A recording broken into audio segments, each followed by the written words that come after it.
এটা হচ্ছে কক্সবাজারের কলাতলি বিচের রাত্রের ভিউ।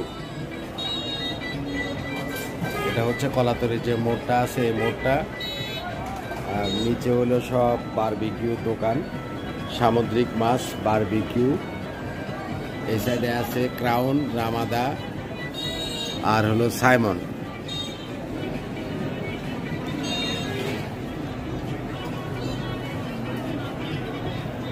কক্সবাজার সমুদ্র সৈকতে আপনাকে স্বাগত।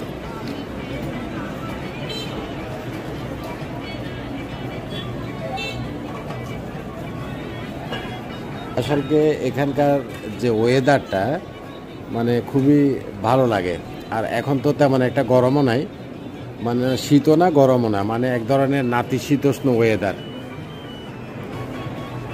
ঢেউগুলা সামনে ওই যে এগুলা হচ্ছে গিয়ে মানে চেয়ার দেওয়া আছে, ঢেউগুলো অতটা বোঝা যাচ্ছে না, কারণ হচ্ছে একদম বিচের ওই সাইডটা খুবই অন্ধকার। আসলে বাংলাদেশে এত বড় একটা গড গিফটেড জিনিস, হ্যাঁ, গভর্নমেন্ট এই কক্সবাজারটাকে চাইলেই আরও কিছু পার্ক দিয়া, কিছু এখানে লাইটিং দিয়া, মানে মানুষের সিকিউরিটি দিয়ে আর একটু ভালো ইচ্ছে করলে করতে পারত, কিন্তু কেন জানি এই জিনিসটা খুব অবহেলিত। আমরা আছি হোটেল সি প্যারাডাইসে। জাস্ট আমাদের হোটেল থেকে এটা হচ্ছে ফ্রন্ট ভিউ আর কি। যদি এদিক থেকে হোটেলটা দেখা যাবে,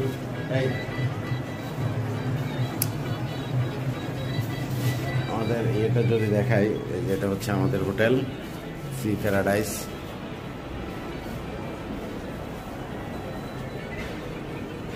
মোটামুটি সিমসাম গুছানো, তবে এদের রুম রেন্ট অনেক বেশি, তুলনামূলকভাবে অনেক বেশি। এদের অর্ধেক প্রাইসে মোটামুটি আপনি রুম পাবেন এখানে, কিন্তু এটা একবারে বিচের সামনে, যার কারণে একদম এই যে কলাতলির মোড়টা, এই যে মোড়টার প্রথম বিল্ডিংটা, মোড়টার পরে প্রথম বিল্ডিংটা একদম বিচের সাথে হওয়ার কারণে ধরেন আপনি রাতের এখন বাজে রাত্রে 11:30, আপনি চাইলে মনে করেন রাতে 2টা পর্যন্ত ওই যে ওখানে চেয়ারগুলো আছে, চেয়ারগুলোতে বসে থেকে এসে হোটেলে ঢুকতে পারেন। একটা সেফটির ইস্যু আছে, যেহেতু এখানে প্রচুর মানুষজন সারা রাতি গম করে, ছিনতাইকারী বা কোনো রকমের ক্রাইম হওয়ার সম্ভাবনা খুবই কম, হ্যাঁ, যার জন্য মনে করেন আপনারা চাইলে মানে সেফটির কথা চিন্তা করলে যখন তখন আপনি বেরোলে মানুষজন পাবেন।